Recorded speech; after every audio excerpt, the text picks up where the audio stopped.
Bitaw lang, di makamusugot lab nga mag-abroad ko. For example, sa Korea, ganahan ko sa Korea mo adto. Hindi makamusugot. Kana pa nun nga makabalay ta. Makasarili tag balay, sariling yuta, dili ta din hidap kuan kay di man ni ato.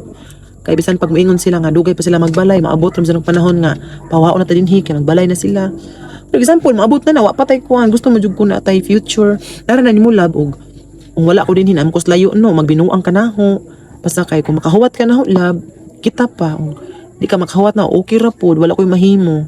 Basta kay kani akong pag panimpad sa ibang nasod para ni sa atong duha, sa atong future, sa Laay atong, kay. sa atong family. Laay kay yung kalit nag kamingaw ba ano. Normal lang magud na. Nya ako sa balay mo nasulkit lain na kay. Normal na dyan na mag-video call lang magud ta. Video call lang magud ta lab. Lain kayo. Hindi. Kamingaw. Naiupo. Magriban, matikid ko kita ko na magriban, hinumdum. So, Na opportunity lab mo adto jud ko lab manang mo-abroad jud ko kay para samtang saman.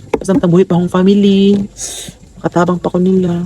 Anak ba? Ano di mo pwede karon. Makatabang ko karon nila pero di man jud sapat lab uy ang kita lang. Trabaho na jud. So, sa atong pag-vlog-vlog wa patay sweldo. Na balang ipadayon na magyapon atong pag-vlog-vlog bisan natas ibang makalargan ako sa for example sa Korea or sa Japan. Padayon na gihapon. Ana lab, sugot na lang magud lab. Sugot ko sa di, wa ko mahimo. Kana jud.